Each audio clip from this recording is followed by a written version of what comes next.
Washington in a big partisan gerrymandering case that will come before the Supreme Court in March. Lawyers and judges have already devoted thousands of words to the question of why some of Maryland's 8 congressional districts are so creatively drawn. But the best answer by far comes from the man who drew them. In 2011, Eric Hawkins lugged a laptop loaded with demographic data and a program called Maptitude to Capitol Hill and the offices of the state's 6 Democratic House members. Over a series of meetings of which there apparently are no written records, Mr. Hawkins not only crafted new districts for those members, but rerouted the district of 10-term Republican Rep. Roscoe Bartlett to make it substantially more challenging for a Republican. In the first election after the new maps were drawn, Mr. Bartlett failed to muster even 38% of the vote. And Maryland Democrats added another House seat to the 6 they already boasted. Asked in a deposition last year why the state's Democratic House members met with him, Mr. Hawkins was refreshingly forthcoming. They wanted to get re-elected, he said. Mr. Hawkins, an analyst for a Washington political consulting firm called NCEC Services Incorporated, is part of a cottage industry of statisticians, computer jockeys, and political sages whose business is to turn demographic data into electoral maps. His firm works exclusively with Democrats. Others like Geographic Strategies, run by the former Republican Party redistricting expert Thomas B. Hofeller, are dog-loyal to Republicans. By and large, they are political junkies and data nerds. Mr. Hawkins left the University of Colorado in the 1980s to join the doomed presidential campaigns of Senator Gary Hart and Governor Michael Dukakis of Massachusetts before going into consulting. Mr. Hofeller holds a Ph.D. in government, helped develop the first computerized redistricting system for California's state assembly, and has long been the map-making eminence grise in the Republican Party. In the current stew over partisan gerrymandering, few map-makers are eager to talk about the backroom sausage-making that occurs when state and congressional political boundaries are redrawn. Much of what they do say, like Mr. Hawkins' concise reflection on politics, comes from court depositions. And understandably so, to their many detractors, redistricting consultants surface every 10 years, cicada-like, to ravage the landscape of minority parties in state legislatures and Congress. A 2012 magazine article named them the League of Dangerous Mapmakers. But the reality is at least somewhat different.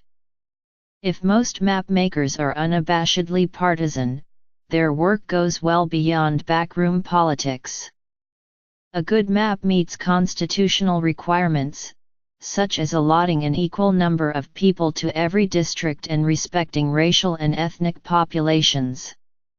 It keeps communities intact rather than splitting them into different jurisdictions, pays attention to rivers and other geographic features that shape jurisdictions. It doesn't needlessly oust incumbents. And when one party controls the process, even good maps usually strengthen majority control.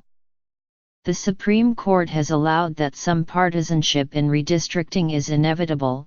The question in the Maryland case is whether it has run unconstitutionally amok. In the most egregious partisan gerrymanders, maps generally ignore some or all of those strictures. For their part, mapmakers are quick to point out that their job is to implement political will, not to determine it. The person paying the bills drives it, said Keith Gaddy, a University of Oklahoma political scientist who advised Republicans' 2011 redistricting of the Wisconsin State Assembly, which was challenged in the Supreme Court last fall. You can give them caution and counsel, but they're going to do what they're going to do. Mr. Gaddy and a second scholar filed an amicus brief in the Wisconsin case urging the Supreme Court to rein in gerrymandering. said one Republican consultant, who would speak only on condition of anonymity. Some people think I just walk into a legislature with a map and they genuflect to me. That's not the way it works.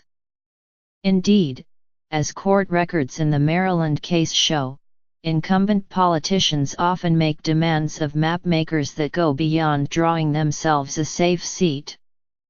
Representative C.A.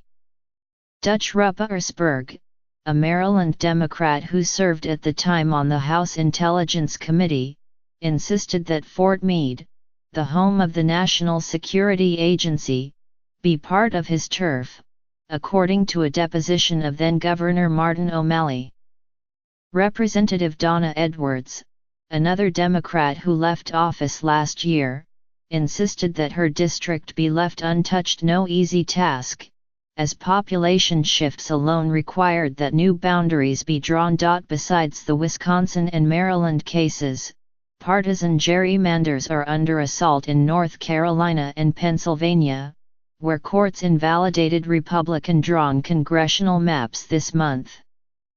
Mr. Hofeller's firm, Geographic Strategies, drew the North Carolina districts as in Maryland, according to court depositions, without leaving a paper trail. Pennsylvania relied on legislative staff members to carve up the state's House districts. But in all cases, the process is more or less the same. Mapmakers begin with Census Bureau data that marries political boundaries and geographic features like rivers and roads with information on residents' ages, races, and ethnicities. Redistricting software can add custom-tailored political data to the mix, allowing map drafters to see instantly the partisan impact on a proposed district of adding or removing areas as small as a block. Kimball W. Brace, whose firm, Election Data Services, mostly assists Democrats, said the basics are little changed from the 1980s, when he used huge paper maps and acetate overlays to create districts in Illinois. Back then, he said, finished map data was entered onto coding sheets by hand, then taken to a local bank whose mainframe would crunch the numbers overnight after it finished clearing checks. Modern computers have reduced those weeks of work to hours, and both maps and census and political data have become far more accurate, he said. In creating 2011 redistricting maps, Wisconsin Republicans created a composite partisan score for each of the state's 6,000 plus wards based on the results of statewide elections since 2004.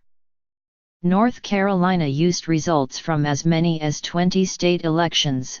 Maryland's NCEC services used a regularly updated Democratic Performance Index, a proprietary analysis of the party's strength in state and federal races. Redistricting that begins in 2021 is likely to be even more finely tuned, Mr. Brace said, relying on the explosion of marketing and online information that can infer personal preferences down to individual households.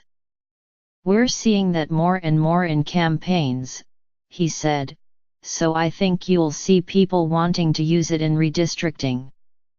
While consultants can and sometimes do produce hundreds of suggested maps, most present political leaders with between 5 and 10 options that can be fine-tuned to meet incumbents' wishes. In states where political power is divided, district maps may be politically neutral or drawn to shield incumbents in both parties.